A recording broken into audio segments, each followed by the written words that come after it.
Love जिहाद में funding के आरोपी अनवर कादरी की कहानी का दी एंड हो चुका है।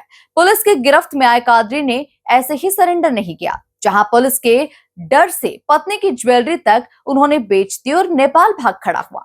फरारी के दौरान अनवर डकैत ने दर दर की ठोकरें खाई। आखिरकार थक हार कर कादरी ने सरेंडर कर दिया। देखिए ये पूरी कहानी खास रिपोर्ट में। अनवर डकैत की कहानी का दी एंड। अनवर कादरी ने ऐसे ही सरेंडर नहीं किया। सरेंडर से पहले दर दर भटकता रहा कादरी। पत्नी के सोने के कंगन बेचकर नेपाल भागा। नेपाल में टूरिस्ट बनकर अलग अलग होटल्स में रुका। फरारी से लेकर सरेंडर तक की पूरी कहानी देखिए। इंदौर की राजनीति में इन दिनों एक नाम सुर्खियां बटोर रहा है और वो नाम है कांग्रेस पार्षद अनवर कादरी का। लव जिहाद के फंडिंग के आरोपों में करीब 3 महीने से फरार चल रहे अनवर कादरी ने आखिरकार शुक्रवार को जिला अदालत में सरेंडर कर दिया। कादरी उर्फ अनवर डकैत फरारी के दौरान दर दर की ठोकरें खा रहा था। फरारी के लिए उसने अपनी पत्नी के गहने बेच दिए और सोने के कंगन बेचकर नेपाल भागा।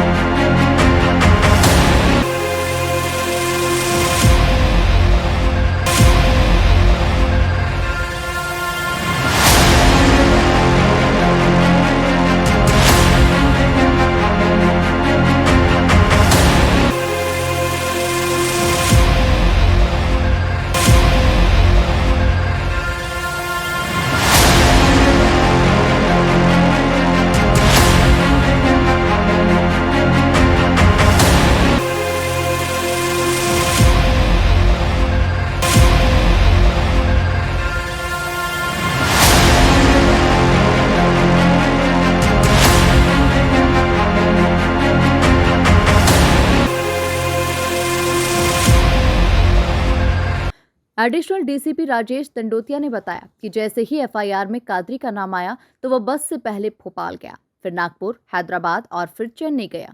चेन्नई से केरला पहुंचा जहां उसकी पत्नी पहुंच गई थी। केरला से सिक्किम, दार्जिलिंग, सिलीगुड़ी और फिर नेपाल चला गया। नेपाल में 8 से 10 दिनों तक अलग अलग जगहों पर फरारी काटी गई, जहां नेपाल में हुलिया बदलकर सरेंडर करने के लिए गोरखपुर, औरंगाबाद, बुरहानपुर होते हुए इंदौर पहुंचा। कल कोर्ट नंबर 14 में अनवर कादरी के द्वारा सरेंडर कर दिया गया था और चूंकि 2 प्रकरणों में जो बाणगंगा के 2 प्रकरण दुष्कर्म के उसमें नाम सामने आया था, आपराधिक षड्यंत्र के रूप में इसकी भूमिका सामने आई थी। इस पर से धारा बढ़ाई जाकर उसकी तलाशी लगातार पुलिस जो पार्टियां थी लगातार दबिश दे रही थी और इसी बीच अनवर कादरी के द्वारा कल कोर्ट में सरेंडर कर दिया। चूँकि इसकी संपत्ति कुर्की की जो उद्घोषणा हो चुकी थी और संपत्ति कुर्की की कार्रवाई अमल में लाई जानी थी 8 तारीख के बाद, चूँकि माननीय न्यायालय के द्वारा 8 तारीख तक का समय दिया गया था उसको सरेंडर करने का, उसको उपस्थित होने का। तो इसमें उसकी 8 दिन की पुलिस रिमांड मांगी गई थी, जो कि 5 दिन की पुलिस रिमांड मिली है और उसमें पूछताछ उससे की जा रही है। पूछताछ में उसके फिलहाल ये बताया गया जैसे उसका केस में नाम आया वो तुरंत भोपाल चला गया था बस से। भोपाल से वो नागपुर गया, नागपुर से हैदराबाद गया, हैदराबाद से चेन्नई गया और चेन्नई से केरला गया जहाँ पर उसकी पत्नी आ गई और फिर केरला से ये लोग सिक्किम पहुँचे और सिक्किम के बाद फिर ये लोग दार्जिलिंग पहुँचे, दार्जिलिंग से सिलीगुड़ी पहुँचे और सिलीगुड़ी से 10 किलोमीटर दूर बॉर्डर पर नेपाल था तो वहाँ नेपाल चले गए।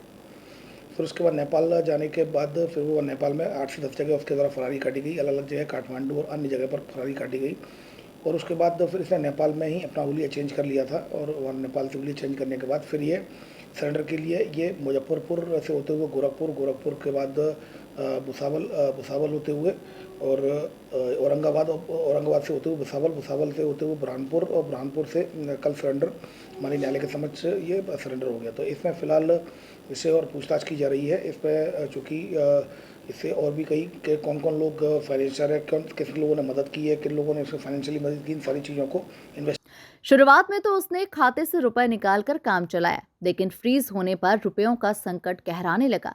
उसने फरहाना के कंगन बेचे और बस से नेपाल चला गया।